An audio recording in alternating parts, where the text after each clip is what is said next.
Hey folks, welcome to Fresh Produce. I'm Pete from BTI. Now, we are hearing a ton about short length cranks, even like the Tour de France winner is running short cranks on a road bike, but we're hearing it even more on the mountain bike side. For sure, they're going to lower the number of pedal strikes, especially on these bikes with super low bottom brackets, but more importantly, they allow you to spin a higher cadence.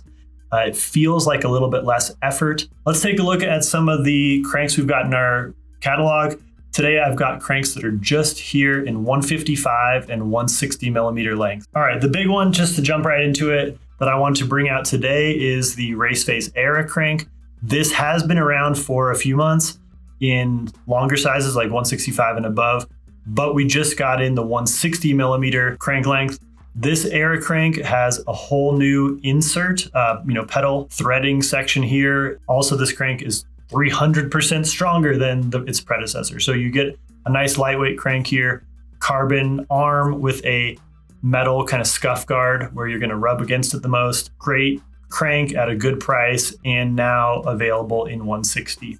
This one also has some cool new colors available, so check those out. Taking a quick look at I think this is the lightest crank on the table here. This is the Cane Creek EE Wings, titanium, super light, high-end crank, 1100 at retail. It's almost double the other options, but it is the lightest and almost indestructible too. So you're getting a lot for what you pay for there. I want to highlight, I believe I've talked about the Helix from E13 on the program before. This Helix R is their high-end aluminum crank. This is another with some really cool color options. This is the silver, and then we've also got the black in there. And right next to it, a very similar crank, the Race Face Turbine.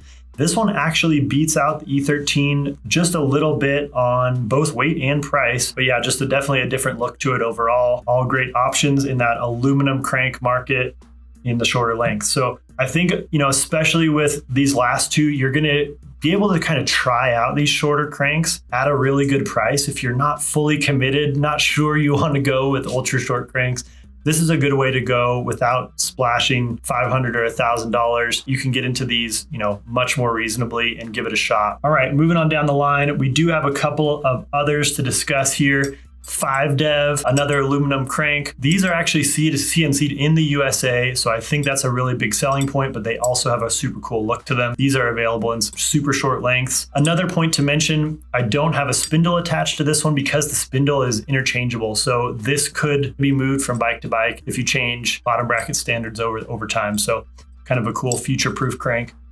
And the same thing goes for their more downhill-oriented crank. This one's just the 155. This is probably the heaviest crank on the table or in the lineup today, but it's going to hold up to a lot of abuse. And I think if you're looking at this one, you need it. A couple of other really cool options out there. Hope Evo cranks available in 155. Tons of colors on these. We've got 5 colors in inventory right now in 155. So that's a cool one. And before we go too far, don't want to forget about the Praxis Cadet HD crank, another ultra strong heavy duty crank. If you'd like to try out the shorter length, this isn't just a rock clearance issue. This is really changing the way that you can pedal your bike. Check these out. We've got a ton of cool options. If you want to try any on your own bike, make sure you ask at your local bike shop and tell them BTI sent you.